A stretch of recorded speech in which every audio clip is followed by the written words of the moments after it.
Assalamualaikum warahmatullahi wabarakatuh. Apa kabar anak-anakku semua? Semoga kalian selalu sehat. Amin ya rabbal alamin. Anak-anakku, kali ini Siti Aisyah akan menjelaskan tentang globalisasi. Materi IPS kelas 9 semester ganjil bab 2. Namun sebelumnya jangan lupa ya, dukung channel Ibu, subscribe dan berbagi. Terima kasih. Tujuan pembelajaran kita kali ini: 1. Menganalisis pengaruh globalisasi dalam kehidupan berbangsa dan bernegara. 2. Memilah-milah globalisasi yang sesuai dengan budaya bangsa Indonesia dan menerapkan dalam kehidupan berbangsa dan bernegara. Globalisasi diambil dari kata global atau universal. Orang yang pertama kali menggunakan istilah globalisasi adalah Theodore Levitt pada tahun 1985. Menurut Waters dalam Kamanto Sunarto 2004, pengertian globalisasi adalah suatu proses sosial yang di dalamnya kendala geografis terhadap pengaruh sosial dan budaya semakin surut.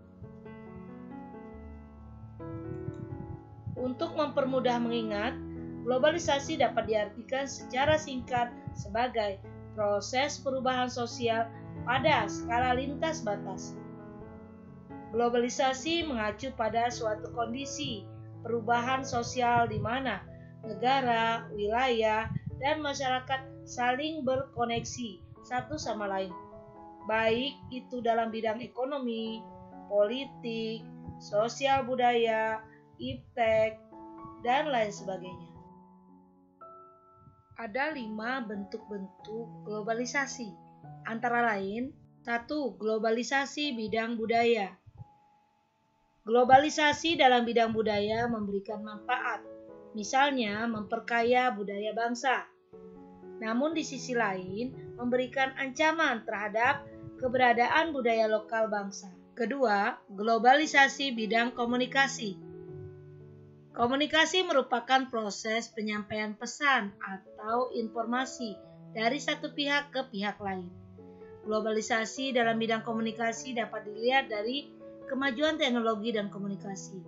Awalnya, seperti masyarakat Indonesia berkomunikasi dengan cara tradisional, kemudian mulai mengalami perkembangan dalam teknologi. Adanya telepon, handphone, internet, serta media sosial yang berkembang saat ini. Perkembangan teknologi dan komunikasi mampu mendekatkan yang jauh. Interaksi antara satu orang dengan orang lain saat ini tidak harus dilakukan secara tatap muka, karena banyak media yang dapat digunakan untuk berkomunikasi. Seperti kondisi saat ini, adanya virus corona tidak menjadikan bangsa Indonesia jauh dengan saudaranya. Tetap bisa berkomunikasi melalui berbagai media massa. Yang ketiga, globalisasi bidang ekonomi.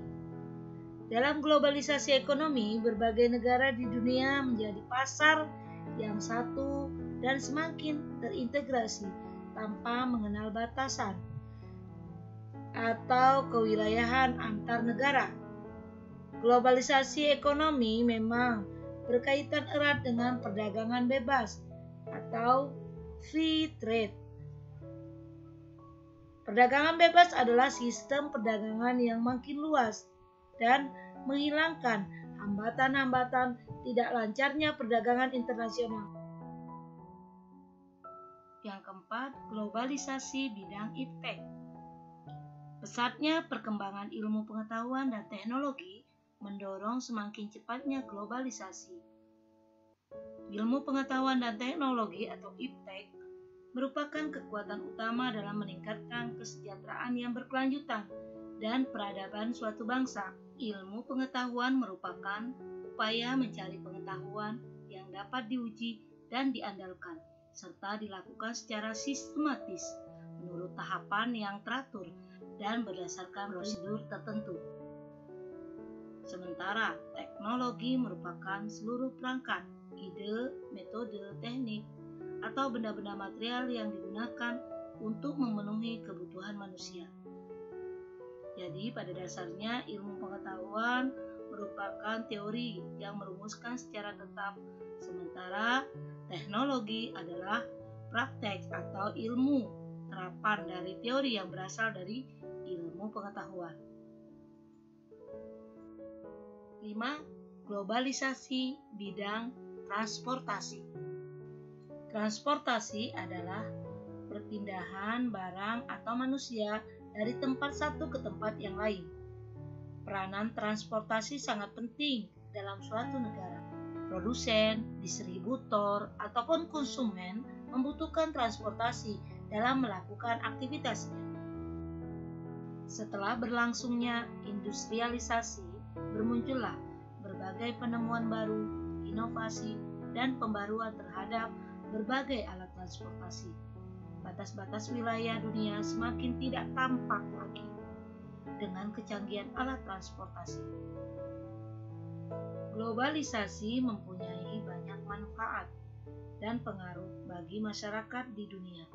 Namun di sisi lain, globalisasi juga membawa pengaruh atau dampak negatif. Dampak positif globalisasi. 1. Berkembangnya ilmu pengetahuan dan teknologi. 2. Meningkatnya efektivitas dan efisiensi. 3. Perekonomian suatu negara semakin meningkat. 4. Meningkatnya taraf hidup masyarakat. 5. Komunikasi semakin cepat dan mudah. 6. Berkembangnya dunia pariwisata. Dan 7. Berkembangnya alat komunikasi dan keterbukaan informasi. Sedangkan dampak negatif dari globalisasi adalah 1. Westernisasi, yaitu mulai kehilangan nasionalisme dan meniru aktivitas kebarat-baratan. Kedua, demoralisasi, yaitu merosotnya akhlak atau moral seseorang. Yang ketiga, kesenjangan sosial ekonomi, sehingga antara yang kaya dan miskin terlalu jauh berbeda. Keempat, kriminalitas, timbulnya kejahatan di mana-mana. Kelima, pencemaran lingkungan. Teknologi dan alat mesin yang digunakan oleh pabrik dan pengolahan industri menimbulkan dampak lingkungan. Yang keenam, kenakalan remaja. Vandalisme dan tawuran merupakan salah satu gejala kenakalan remaja yang banyak ditemukan di sekitar lingkungan. Ketujuh, individualisme yang semakin tinggi. Individualisme dikarenakan mementingkan diri sendiri dan tidak tahu menahu urusan kepentingan orang lain. Kesimpulan dari pelajaran kita: 1. Pengertian globalisasi. 2. Bentuk globalisasi. Yang ketiga, dampak positif globalisasi dan dampak negatif globalisasi. Semoga kalian dapat memahami video ini.